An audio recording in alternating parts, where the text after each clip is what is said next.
Hi, everyone. So my name is Erik Novales, and you can find me on Twitter at @YankeeFin.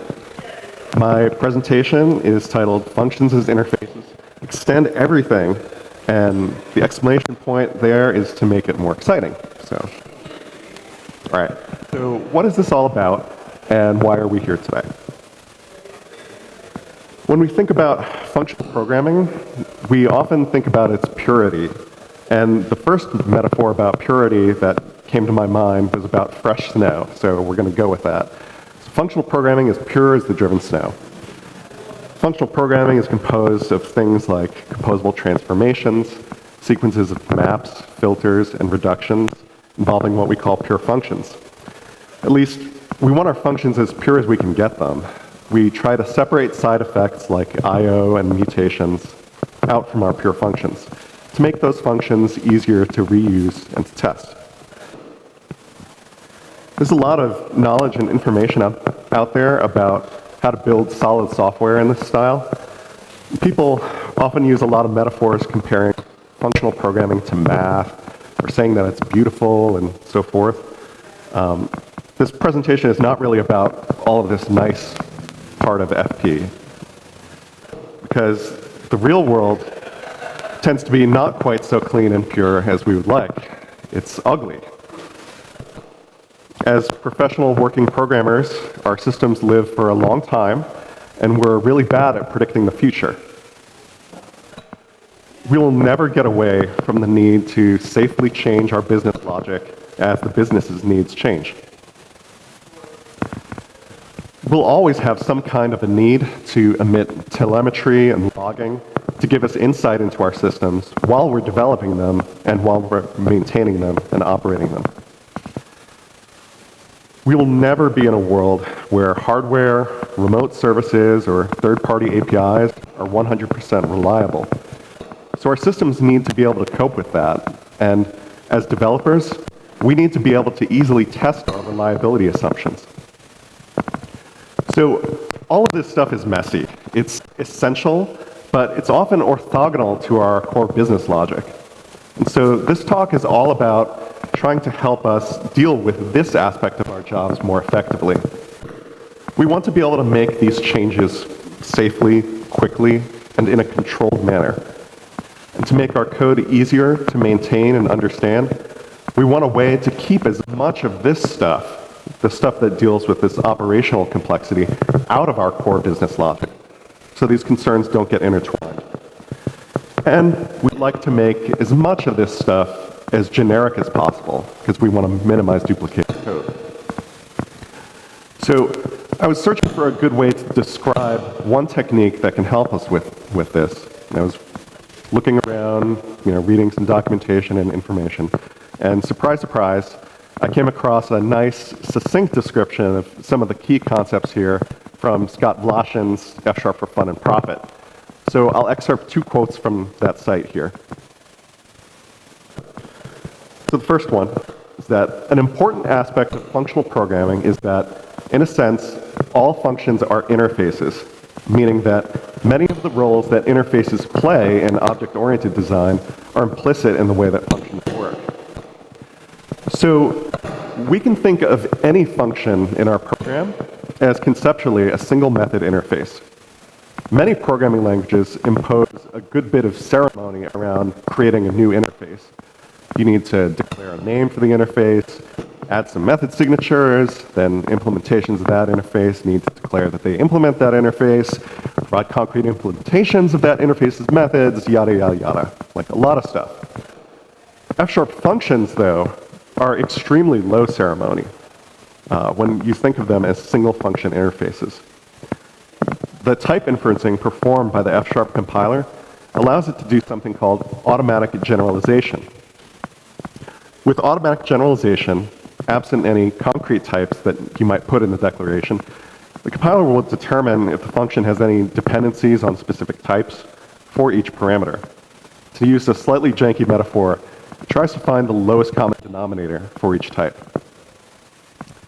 Often, you don't need to specify any types explicitly. And if you do, you can use type constraints to make your functions as generic and as broadly applicable as possible. So we can think of functions in our programs as fulfilling the contract of a single method interface. What if we could make alternate, enriched implementations of our interfaces? Would that help us with some of our day-to-day work? All right, so here's the second quote. So if we have a new implementation, as long as that new function has exactly the same inputs and outputs as the original function, the new can be substituted for the original anywhere. So imagine that we have two functions, x and y, which accept the same input types and produce the same output types. If y is defined such that x's provable properties are true of y as well, then y is a behavioral subtype of x. We can substitute y anywhere we use x. And this is what's known as the Liskov substitution principle. So what can you do with this? All right. So as long as you honor that function signature and that behavioral subtyping relationship, you can do pretty much whatever extra stuff you want, and you can do a lot of it.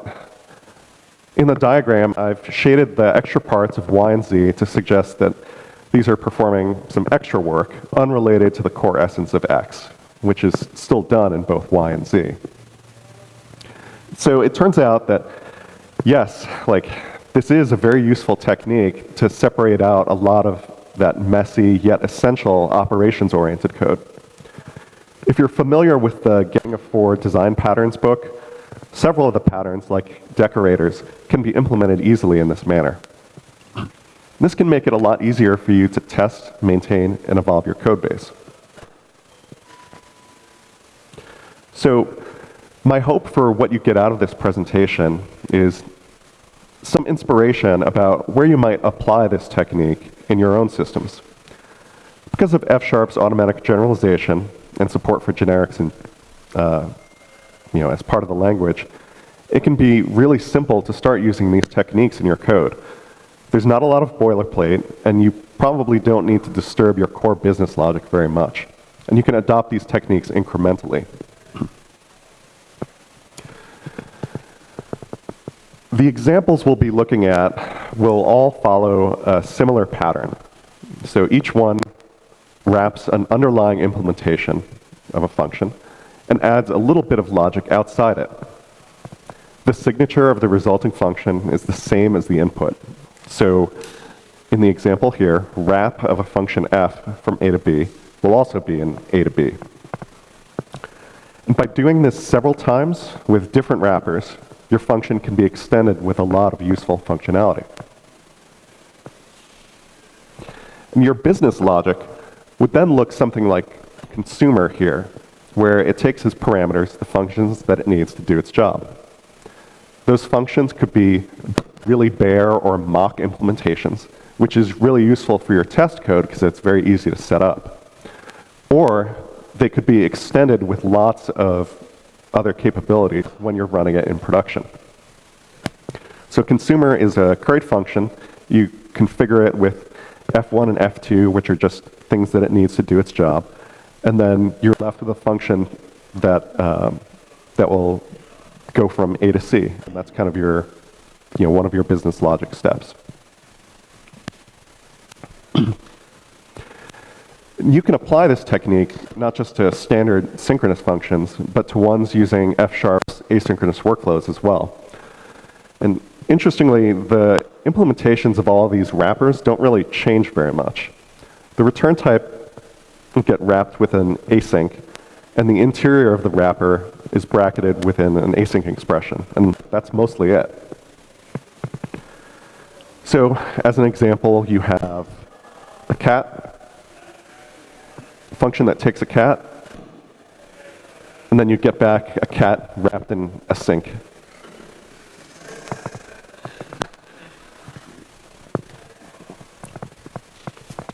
So this example on the right tracks the execution time of the underlying operation and reports it as a side effect. The function that's returned is of type A to async B. It brackets a call to the underlying function R with calls to get time, and then runs the report time effect with that time delta. And so you could use this, wrap a function somewhere in your workflow and emit timing information if you need to, say, check your latency or debug certain issues. And you can do this pretty much anywhere in your async workflows. So I noticed in the program for the conference that Jeremy Abbott will be giving a talk after lunch about using task from the TPL and async with F#. So maybe there are some interop possibilities there as well. I haven't really explored that, but I've mostly just messed around with the async workflows. Okay, so now that we've talked about our general motivation for extending our functions and the technique we'll use, let's look at 8 different examples of useful things that you can do. And we'll start with some really simple ones and then gradually introduce more complex and interesting behavior. So our first example is a subset of a general practice known as dark launches called dark reads. Suppose you want to be able to load test some new code against your current production traffic before you launch a feature or some other replacement of existing functionality. You can do this by simply duplicating every existing call to your service so that both the existing and the new code are run. And the intuition for the name dark reads is that you're performing a second read, but because the result of that read is never shown to the caller, it's called dark. It's just invisible. So this function accepts 2 functions, A to B, and returns an A to B. And it simply calls the first implementation, saves the result, and calls the second implementation, and returns the result from the first call. Now, one note is that you only want to do something like this for operations that are idempotent. That is, if you run it several times, it shouldn't change the result that you get back. So you don't want to use this with any mutators or anything that might wind up duplicating state in your application.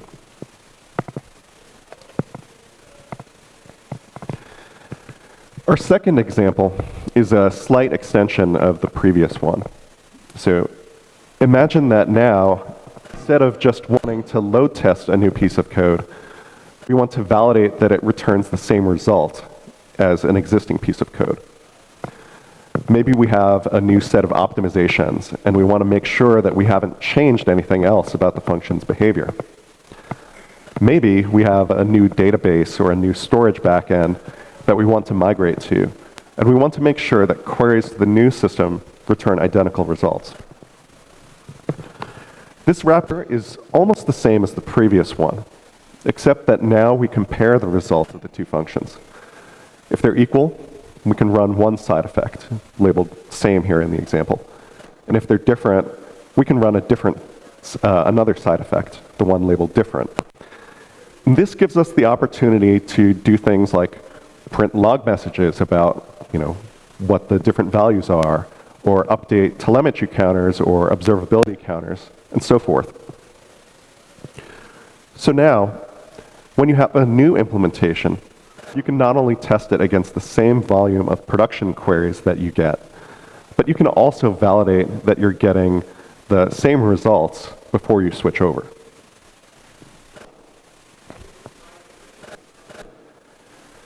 The third example is something that's commonly called feature flags. Feature flags are a method by which you can selectively enable or disable features of your application based on some criteria. A glorified way of saying that you have fine-grained conditional logic in your program, or if we want to be really sort of crass about it, you have a lot of if-then-elses in your code. So given a function a to bool, you choose between 2 different implementations of A to B. You can use this to do a few different things operationally. So you can use it to perform gradual rollouts of new functionality or features. So imagine a percentage dial from 0 to 100 that controls whether or not a piece of code runs. For each request, you pick a random number, and if the number is below that dial setting, you run the code. Otherwise, you use an alternate or a fallback or a dummy operation that doesn't do anything. If you have a way to control the setting on this dial at runtime, this provides you a lot of operational flexibility to control your service and respond to operational issues without having to redeploy code and go through your whole build, CI, deploy process, and without having to bring your site down. A variation on the random number scheme is to use some value from within your request instead of a random one. So imagine that your A type in these examples, imagine that's a record type that contains some kind of integer GUID, like either a request ID or a user ID, something that is a global identifier in your application model. So you can take the modulus of that ID in 100, compare that against your percentage dial to decide whether or not to enable the feature.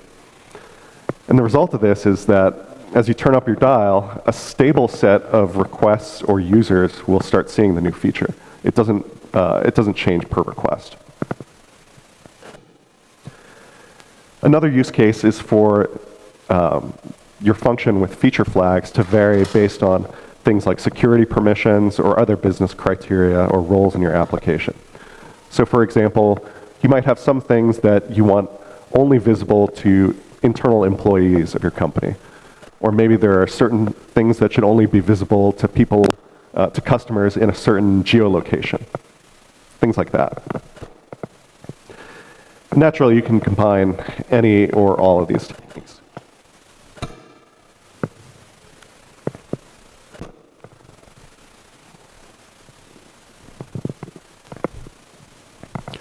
Our fourth example is just a slight extension of the feature flag example. So instead of switching between two implementations of a function, you can pick from many. So the function f, instead of being a function a to b, is now an a to b. It returns you a function a to b. So instead of an if then else, like the feature flag example, this is more like a function mapping, maybe an actual instance of, backed by an actual instance of mapt, or maybe some sort of pattern match or something. All right, so what can you do with this that you couldn't do with the feature flag example? So the obvious one is switching between different implementations of a function. So imagine that you have several different backing data stores for the same logical concept. Maybe you have a bunch of different customer databases that your company has accumulated over time, maybe from acquisitions or other sources. And you want to present them with a common interface. Your mapping function here can provide separate logic for each of those different backing stores. And this is nice because you can test each one of those functions and each one of those backing stores separately. They don't interact with each other except inside this mapping function, which hopefully the mapping function is fairly trivial. Another possibility is to use this as a switching point to perform A/B experimentation, where you present different results to different buckets of your users. And again, if your A type is a record or something that contains a user ID, you can use that with your bucketing logic to bucket users based on their user ID. Then, if you want to be nice and functionally pure, you can take the function return here and wrap it, or sorry, a function for each of your experimentation buckets, and wrap that with side effect of its own to log impressions for your A/B experiments. That way, the implementation for each bucket doesn't even have to know that it's being used as part of an experiment. It's all completely separate.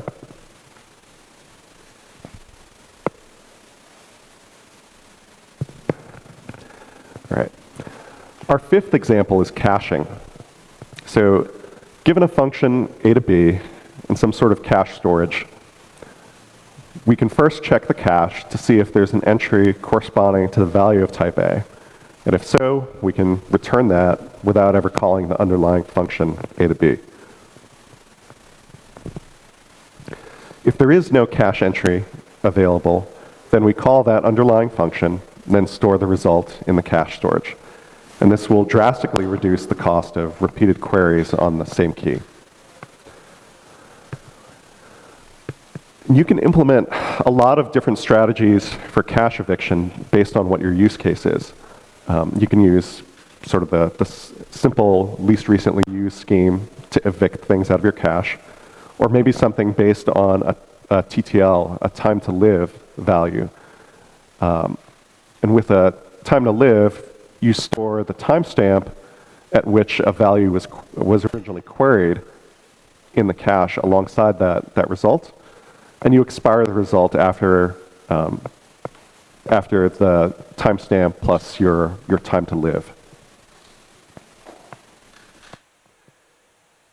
If your cache sits in front of some sort of mutable source of truth, you can also wrap the write interfaces to that data store with these similar techniques, so that writes to your database will invalidate the cache automatically. And with that setup, your production system has sort of proper and coherent caching without any of the underlying code or business logic really needing to worry about this or think about it at all. One last point on caching. So just like how your CPU has multiple layers of caching, you can apply multiple layers of caching to your functions as well. One example might be where you have an in-memory cache on top of a disk cache. And another setup might be an in-memory cache on top of a remote cache, like a Redis or a Memcache instance. And with a two-tiered or multi-tiered cache setup like this, your system can scale to serve huge amounts of traffic. And again, this is all sort of completely separated from the business details of what your code is actually doing.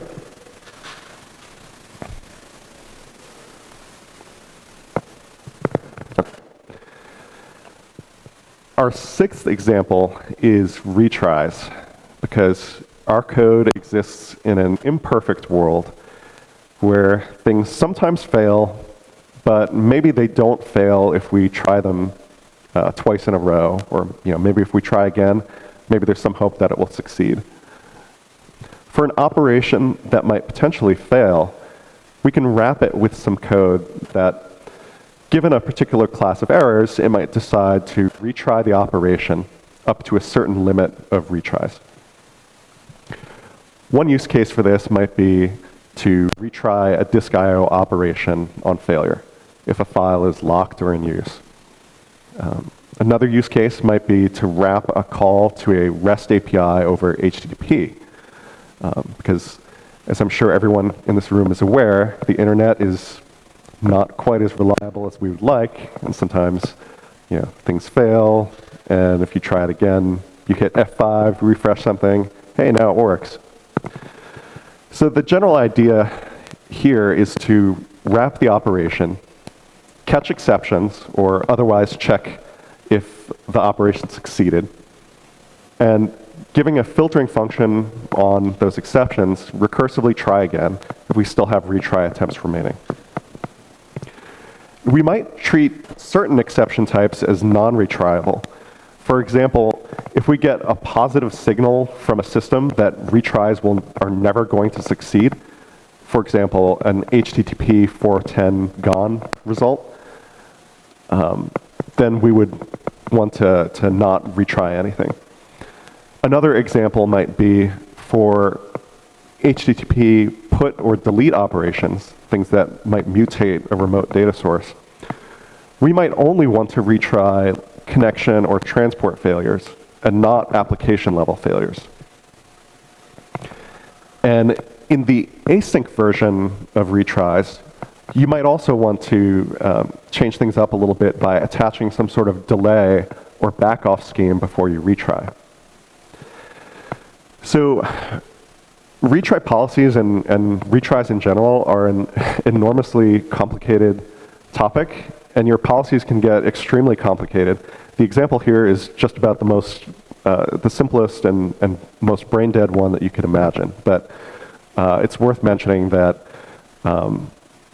you can put a lot of smarts, a lot of different techniques into retry logic here.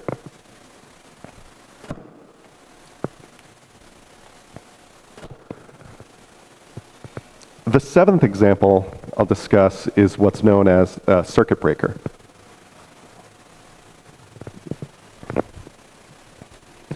So circuit breakers build upon the idea of retries a little bit. And the general idea is that until that system has recovered. And the intuition here is that, like a circuit breaker in your house, a software circuit breaker will trip if a dangerous condition is detected and either shut off some code or maybe revert back to some sort of known safe fallback. And when the damage or the danger has passed, the system can then switch back and resume normal operations automatically.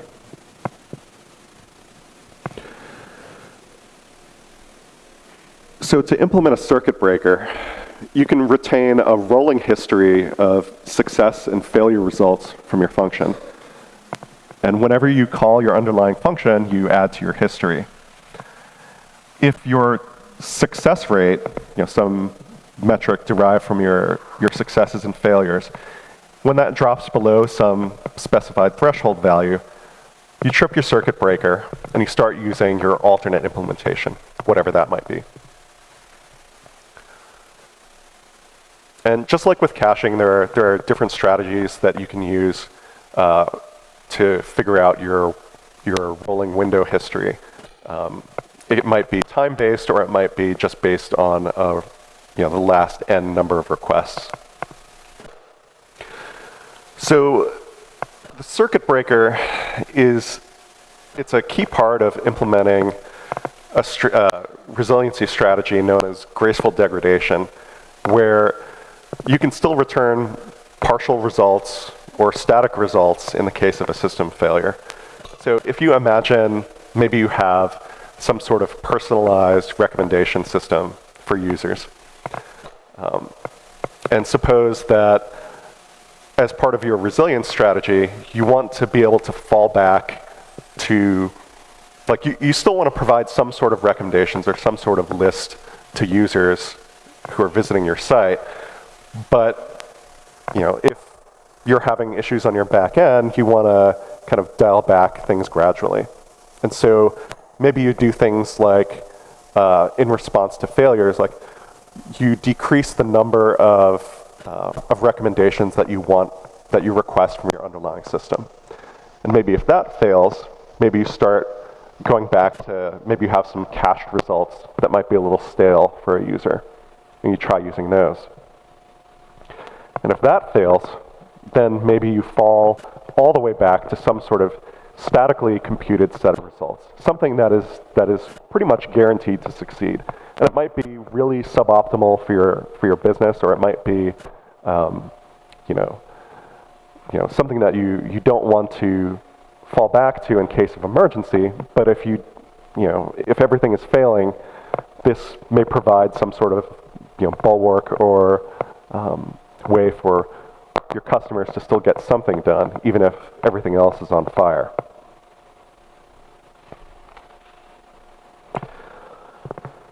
So the eighth and last of this set of examples is failure injection and simulation.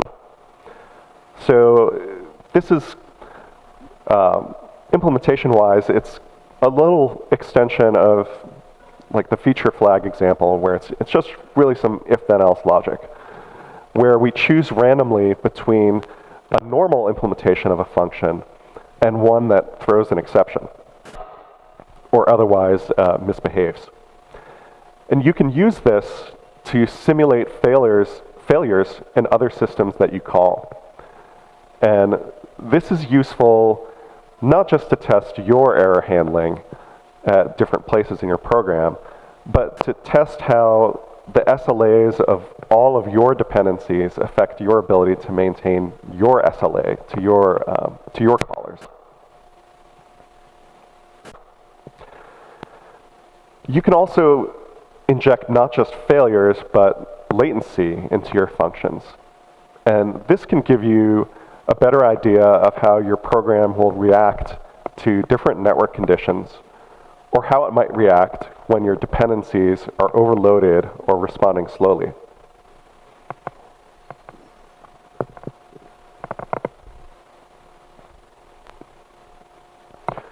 In this example, it just uses a uniform random distribution of failures.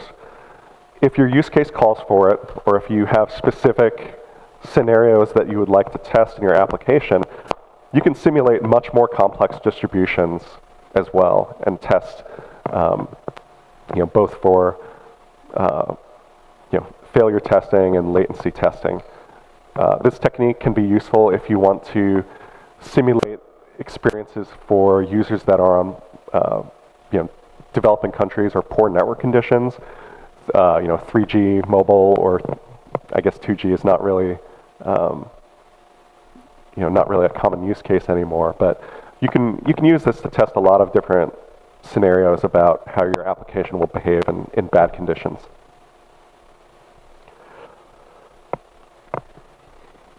So in practice, with just what we've discussed in this presentation, if you put all these things together, you have almost the exact same capabilities as the, I don't know if people are familiar with the Poly library. I guess it's a sort of resiliency-oriented library for the .NET Framework applications. You have almost the exact same capabilities as Poly, except in a F# native form, one that's more composable and less intrusive to integrate with your existing code base. If you're using Poly, you kind of need to adopt a lot of their domain objects, and your application logic basically turns into Poly runners. So imagine, sort of a putting it all together example here. Imagine you have a query interface to some sort of repository, and you add a cache on top of it because you want it to perform well. And then maybe you have a Redis or a Memcache also on top of it because you really want it to perform well. And maybe that cache, you have some retry policies around it because your cloud or your DC, things might not always succeed. And underneath that cache, you've got your actual source of truth, your database or data store or whatever, maybe another service in your microservices architecture. And that might have its own retry policies or business logic around, around resiliency. And you might have a circuit breaker on top of that just to sort of shut things off and avoid torching your database when your site goes viral or it's Black Friday or something like that. And maybe on top of that, you have some A/B experimentation logic thrown in there, like something like that. So you can roll all of this stuff up, and to the rest of your code, it just looks like just another function f from A to B. Like, it's not something that's wrapped up in some sort of policy object or some sort of execution. It's just another function. Another example, one that I sort of alluded to at the beginning of the presentation. Suppose you want to migrate some data backend, maybe from one cloud to another, or from one database schema or to another, something like that. You have some query functionality on that data for both the old backend and the new backend. So you can start your migration process by performing dark reads on your new implementation, just to make sure that the new system is configured correctly, it can handle the required load, and so forth. Once you're confident about that, you can switch from dark reads to comparing or merging reads to make sure that you're getting back equivalent results for your production queries. I didn't explicitly call it out earlier, but in the list of examples, but this technique of wrapping functions is also a great way to merge results from different backends and present them as a single query. When you're confident about your comparing and merging reads, then you can start switching your writes over, like just your writes, to your new system. And maybe you need to do some sort of backfill from your old system to your new system. And you're sort of doing this all online with no downtime. Finally, once everything is sort of in place and everything's working well, you can turn off your merging reads and just work exclusively from the new system. And so you might be wondering what the picture on the right is. So the picture is of what's called Roman writing, which I've seen used before as a metaphor for these types of online migrations, where you're running multiple systems at once. And I kind of like the metaphor, not just because the visuals of standing on two horses at once, but it's also because it's easy to imagine also the failure scenario here, where if something goes wrong, you're probably going to fall flat on your face and probably break some limbs. Pardon me. So with what we've talked about, if you can accomplish a migration like this, again, without really changing any of the code that consumes these interfaces, because it's just a function, A to B, and as long as we're upholding the Liskov substitution principle and that behavioral subtyping relationship, no one's the wiser. We can do all of this grungy operational stuff, all this sort of unpleasantness that nobody really likes to do because we'd all rather be doing machine learning or something. We can do that without needing to touch or potentially break our business logic. The only opportunity for us to really screw up and break things is just isolated in this migration code, which, obviously we don't want to screw up ever, but that's better than nothing, right? So I realize that this might sound a bit complicated, and it might seem like a big inversion of the way a lot of code bases are written. But let's keep in mind that, again, there are some huge advantages here. So you can test all of these wrappers around these behaviors independently of your business logic. And this is huge. So you can construct a resiliency policy with maybe some empirically chosen values around the environment that your code runs in, retries, timeouts, things like that, delays. You can test that in isolation against maybe some observed data about how your system behaves. You can test it offline and have a reasonably good guarantee that when you bring it into production, that it's kind of going to do what you want it to do. And you can apply this to any function in your system. And in some ways, this does keep things somewhat more manageable. Like, you get a lot of leverage from being able to construct just a few policies around resiliency or logging, observability, things like that, and to be able to apply those policies in a lot of different places. And you only have to test them really in one. And those tests for your wiring, they can be written against extremely simple functions if you want. Functions that just return constant values or do some map lookups, things like that. Because this operational logic is really unrelated to the underlying business logic. It doesn't really matter. So you can test it very simply with, and not have to hook it up to any sort of production system. Okay, so we're coming towards the end of my presentation here. So this is now the time to plug stuff. So I have some sketches of what I've talked about in this presentation up on GitHub, along with the slides to this presentation. It's at github.com/enovales/extend everything. So right now, it's not really a proper library or anything, but if I have the chance, I might try and refine it and turn it into one.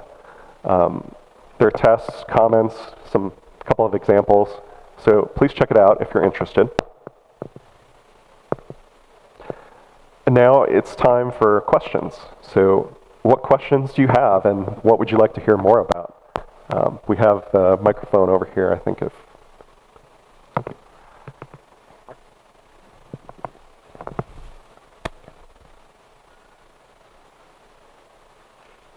All right. I'm going to say, oh, question in the back.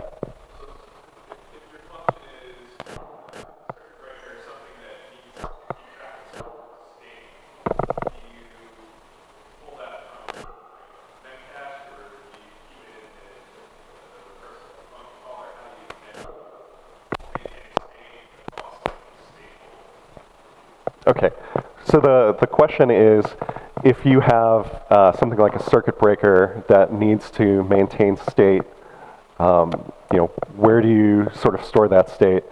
And in the case of the circuit breaker, you'll probably have some sort of mutable storage in memory storage. If you I guess you could have it as mutable storage outside of your system, like stored remotely. I'm not. That's not something that I have personally done, and I'm not sure if sharing that state across like a number of instances of a service, like I'm not really sure what the advantage would be, but generally, yeah, you would have some mutable storage and sort of hide that from all the consumers of your function and all the business logic.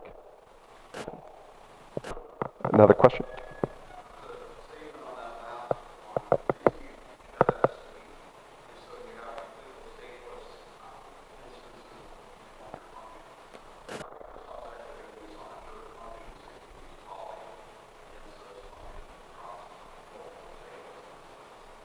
Okay.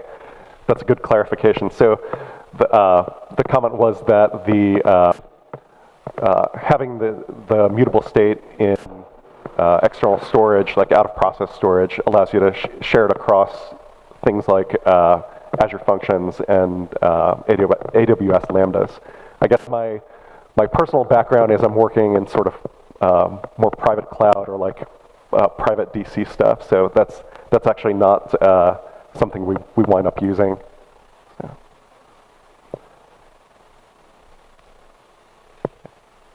Any other questions? Going once, twice. Okay, thank you very much for your time. As I mentioned at the start, my name's Erik Novales.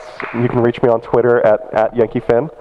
I believe coming up next, I believe, is Haven's presentation, which originally got switched with mine. So hopefully nobody got surprised by that. So enjoy that and enjoy the rest of the conference. Thank you.